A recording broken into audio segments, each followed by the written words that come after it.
I found my passion. I found family.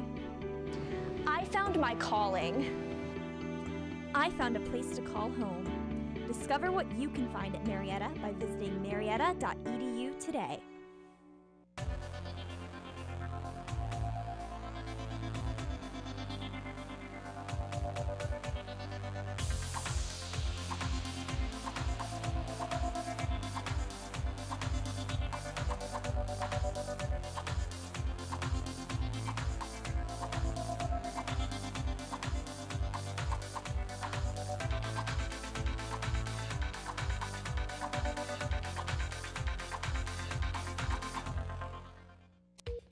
Coming up today on NewsCenter 15, more than a dozen people rescued at SeaWorld. And Meghan Markle spotted in New York for rumored baby shower. If you've got these stories and more, NewsCenter 15 starts now.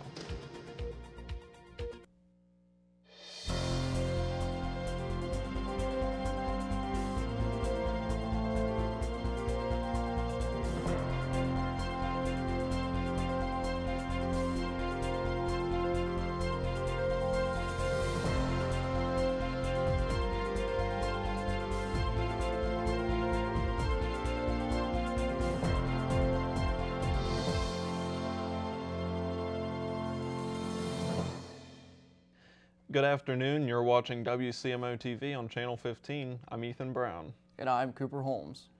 Topping our news this afternoon, police reported on Monday night that there was an incident at SeaWorld in San Diego that occurred. Around 15 to 30 people were struck due to 6 gondolas malfunctioning due to a circuit breaker malfunction. This cause was from a large gust of wind. Some of the gondolas were suspended above water. 15 people were rescued. Some were lowered into lifeguard boats and were further seen by medical crews following the incident. SeaWorld says that they will do a thorough inspection of the ride prior to it opening again next time. It was also stated that there were blankets on board of the gondolas. The temperature was reported to be 49 degrees that day by the National Weather Service. A record year for women, but is it progress? The Oscars are coming up this Sunday. It was stated by the Academy President John Bailey that there were a record amount of women nominated for the Academy Awards. 52 individual women were nominated, which was an increase compared to last year. It seemed that little progress is being made, but surely enough, the winners in each category have been sparse when it comes to women. Tune in this Sunday to watch the award show. And now, as we take a look at some of the local weather, who else can we turn to but Landon Santini? What have you got for us? Well, I've got for you a typical winter in the Mid-Ohio Valley. Inconsistent temperatures, sometimes hot, sometimes cold. Right now it feels like 45 degrees outside, about 40 with cloudy conditions and an expected high of 54. Right now the UV is about 4, which is a moderate level, and the pollen level is relatively low too at 3.3, so you won't have to worry about much allergies. And the winds are running around the west-northwest at about 10 miles per hour with relative humidity of 39%, which is going to inevitably lead to quite a lot of cloud coverage. We'll talk a little bit more about that later. And also, there's going to be a really drastic temperature spike throughout the week and also a rather wet weekend. But we'll talk in more detail about that later on when I come back for the 5-day forecast. So until then, I have a question for you guys at the desks. What are those? Do you have any choice words about our weather conditions at the moment? It's kind of cloudy, I guess. That's all I can really say. Anyway, thank you, Landon. Meghan Markle was spotted in New York for a rumored baby shower. Royal spotting in New York City this week. Meghan Markle has flown in to celebrate her pregnancy with a baby shower. She was spotted on Tuesday where baby gifts were delivered and friends were seen. She was located on the Upper East Side at a restaurant on the ground floor of Met Brewer and the Surrey Hotel. She will be having her baby soon. The announcement was made in October of 2018. Pickup truck fatality hits pedestrian and crosswalk. What's this about? A recent hit and run occurred in Cincinnati, Ohio on Wednesday, February 20th, 2019. The driver hit a pedestrian in a crosswalk and drove away. The 37-year-old woman died due to her injuries from the accident, where the impact lifted her onto the hood of the pickup truck. She was then on the hood for a couple of seconds until she was ran over by the truck. Cincinnati police said that the victim was Holly Burns. She was headed to work when she was hit. It occurred early in the morning at 6:30 a.m. She was then taken to the hospital where she was pronounced dead. Authorities are searching for a red Chevy pickup truck. And coming up next on WCMO, the national debt has passed a new milestone, and the storm dumps snow or heavy rain, who knows which, and it snarls travel in much of New York. We'll be right back.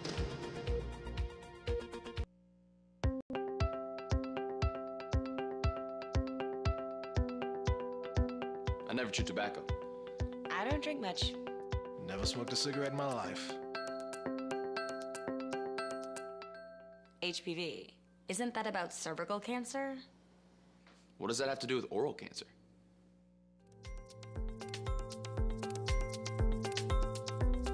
HPV? Didn't know that.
The national debt has passed a new milestone, topping $22 trillion for the first time.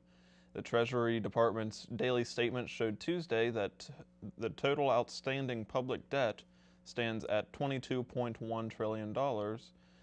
It stood at $19.95 trillion when President Donald Trump took office on January 20th, 2017. The debt figure has been accelerating since the passage of Trump's $1.5 trillion tax cut in December of 2017 and action by Congress last year to increase spending on domestic and military programs. West Virginia teachers end strike after no action on Dune bill in Charleston. The West Virginia Teachers Union ended their two-day strike on Wednesday night because the legislators did not adopt a Dune board-based education bill. Three union leaders representing teachers and school service staff said at a press conference that the classroom will be reopened throughout the state on Thursday. The House did not mention the adoption of a bill to effectively kill the bill on Tuesday. A storm dumps snow or heavy rain and snarls through much of the U.S. New York City. A sprawling storm dumped a few inches of snow from the Midwest to the East Coast and drowned the South on Wednesday due to the closure of the school, air travel, and chaotic highways that smashed heavy rains in the South. The governor of New Jersey declared a state of emergency. The state of local government offices in Delaware were closed early, and the local Philadelphia office was closed. Coming up, we'll take a look at what's happening around the area. We'll have these stories and more after the break.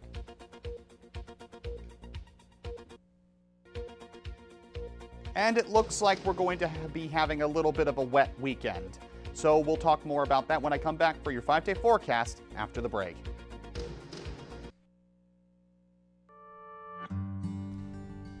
Where are we? We're at Marietta College. This is where we live, at Marietta College.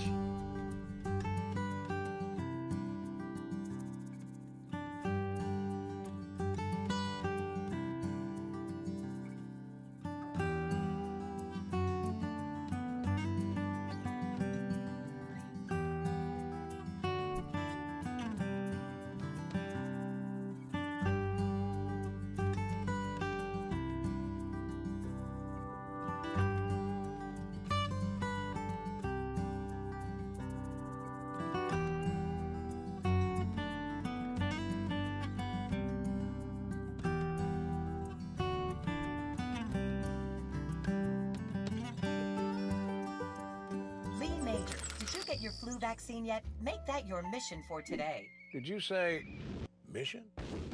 Let's do this. With the flu season coming up, we all have to help protect ourselves by getting the flu vaccine. If you're over 65 like me, you gotta even be more careful. Look out! Our immune system may not be as strong as it used to be, so we have to do everything we can to keep the flu from catching up with us. Educating yourself about your flu vaccine options is important. It's also really easy. So ask about your vaccine options, because if you're a tough guy like me, you may need a tough vaccine. The flu can aggravate other conditions, so make it your mission to get the right flu shot for your age. Lee, is that you? Did you complete your mission? Oh, you mean the flu shot? No sweat. Visit the National Council on Aging at ncoa.org/flu to learn more about vaccine options for people 65 and older.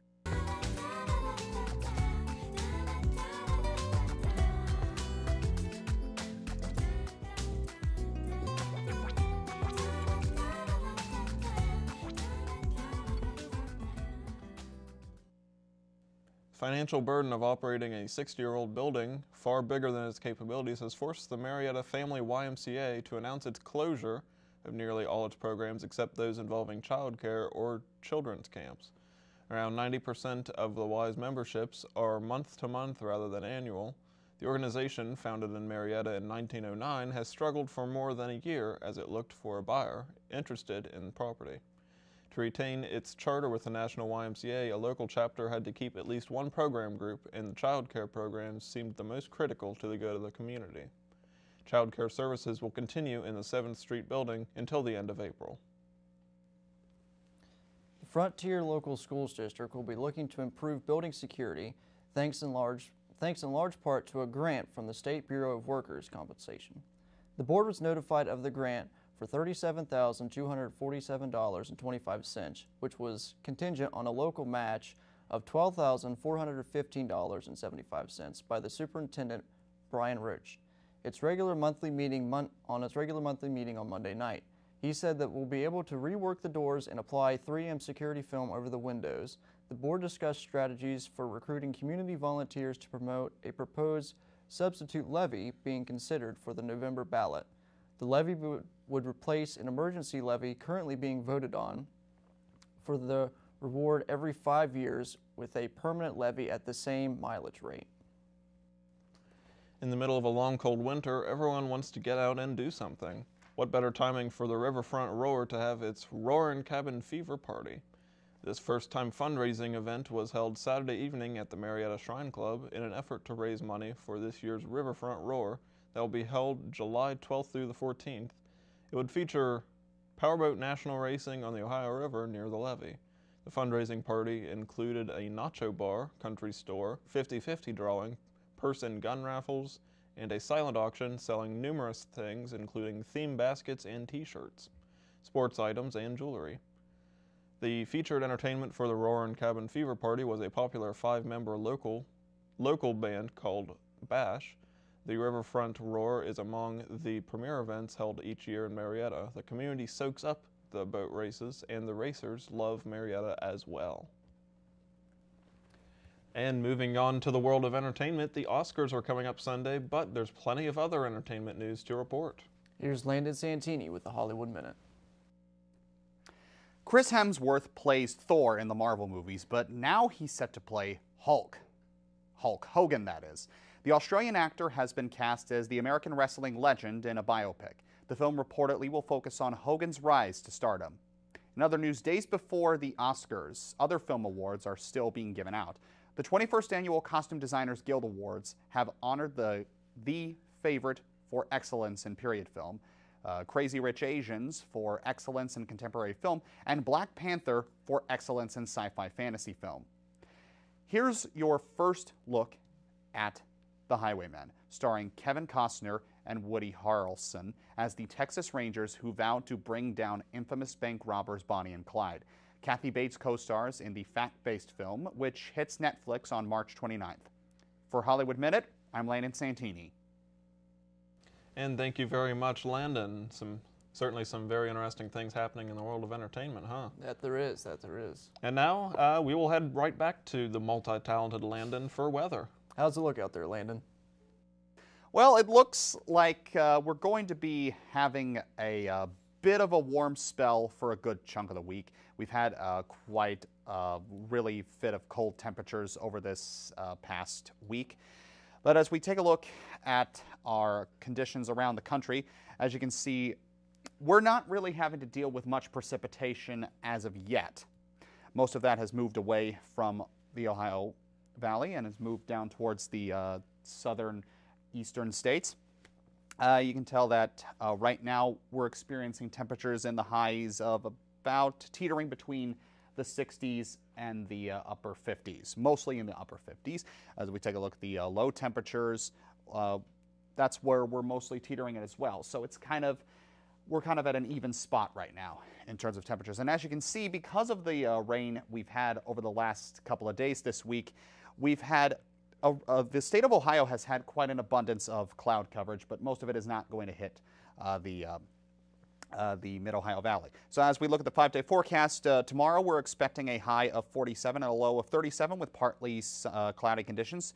We begin the weekend with that rain I was talking about, with a high of 50 and a low of 49 and a 70% chance of rain.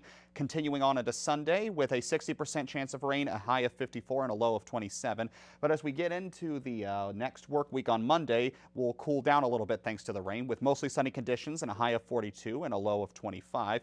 And of course, we continue on into that week with a high of 51 and a low of 36 with a 70% chance of snow. So as you can see, either way, we're going to have quite a lot of precipitation over the weekend. Not going to get a whole lot of breaks here and there, but if the water level of the Ohio River is any indication, you better prepare your houses for, we might have a danger of potential flooding, but we'll worry about that as we get closer to the weekend. For now, back to you guys at the desk. And thank you very much for the weather update, Landon. When we return on WCMO, we will join George Riffle with an update in the world of sports. Stay tuned for more.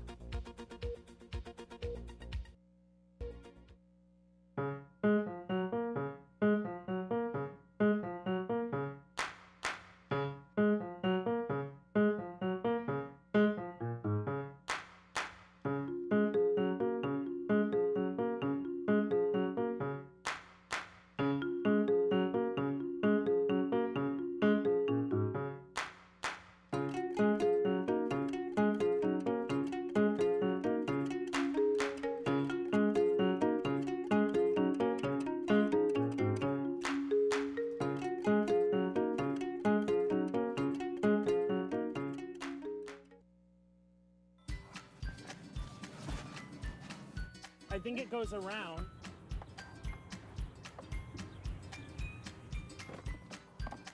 Come on, buddy.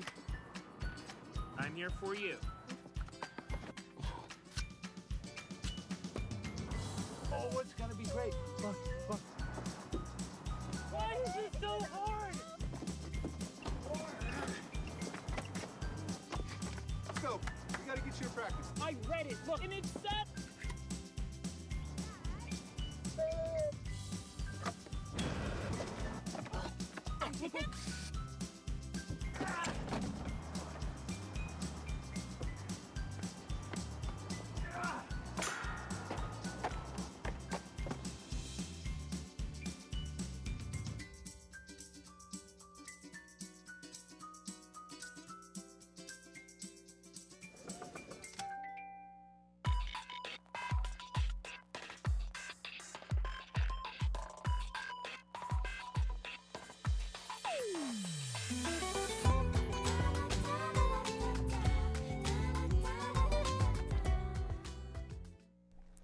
And now we are back. So here's George Riffle with an update on the world of sports. What's the whiff, Riff?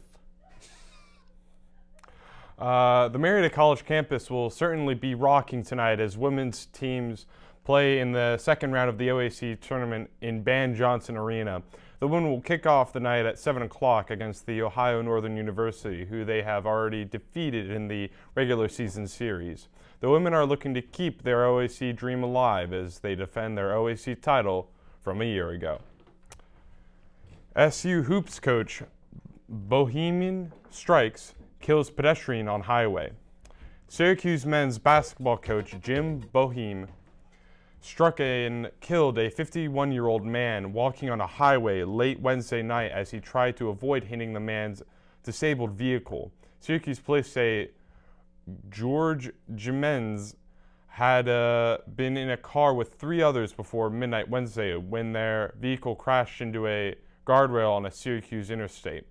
Boeheim struck Jimenez while trying to avoid the vehicle. Jimenez was taken to a local hospital where he was pronounced dead. Police said Boeheim, 74, is cooperating with the investigation. Police said sobriety tests were administered to Boeheim and were negative for any signs of impairment. No tickets have been issued to Boeheim at this time, and the investigation is continuing. There was no immediate comment from Syracuse University. Syracuse defeated Louisville 69-49 Wednesday night during a home game. Nike probing Zion shoe malfunction that led to injury says Nike says it's investigating why Duke freshman Zion Williamson split a shoe open during a game against rival North Carolina, but the sportswear giant says it's an isolated occurrence.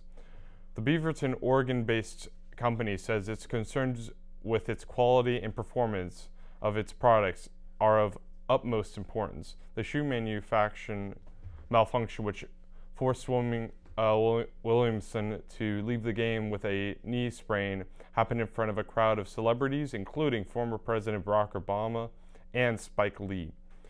Williamson's left shoe fell apart as he planted hard near the free throw line.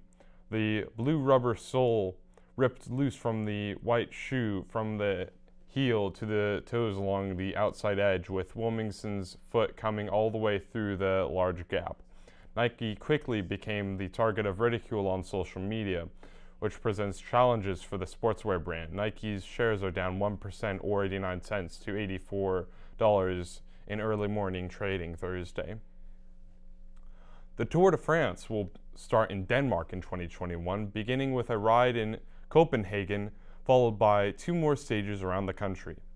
The opening stage on July 2nd will be a 13-kilometer flat run all around the capital. It is an honor to have the Grand Depart in Copenhagen, race director Christian Prunamden said Thursday. A 190-kilometer stage between Roskilde and Nuremberg, a town on the island of Funnel, will follow. That stage will include pedaling on the windy bridges that make up the Storbern Railroad link. The wind is very, very important for the race. It was important to have the finishing line close to the bridge, Prunamden said. Stage 2 is for sports enthusiasts. The last stage before heading back to France will be in the hilly Jutland Peninsula between the towns of Vingel and Sorensburg. The contract for the 90 million kroner Danish start was signed Thursday by Funamden and Copenhagen Mayor Frank Jessen. Danish Prime Minister Lars Løkke, himself an avid cycling fan, called the Tour de France the most iconic cycling race in all of all time. Thank you very much, George. That was an excellent, brave effort. You're quite the trooper, George. Absolutely. And keep pedaling along. Oh, man, too soon. And speaking of biking puns, here's Landon to tell us about the weather. I don't know what that has to do with biking puns, but I can tell you that we're going to be having a rather wet weekend this weekend with a lot of rain, with about a 70 to 60% chance of that. And considering the rather on and off again bouts of precipitation we've had this past weekend, really this past month, the Ohio River has been in consistent danger of flooding. And I don't know if you can hear this on my microphone, but my heart is kind of racing just thinking about it. But we're going to be getting a bit of a break from that when we get into the next work week on Monday. Except on Tuesday, we're going to be getting a different kind of precipitation with snow, which frankly at this time of year is what we should be getting in the first place, don't you think? Well, I could personally do without the snow. I'm ready for that to be done and over with. I don't like the temperatures, but I love how it looks outside when everything is like totally covered in it. Yeah, I won't disagree there, except for when you have to travel in it inevitably. Oh yeah. Well, okay. Well, we're cut off. So thanks for watching WCMO. For all of us, we'll see you next Tuesday. I don't know if we're still live. Thanks. That was amazing. You gave me many laughs. I knew that was good. I read it beforehand and I was like, this is going to be so bad.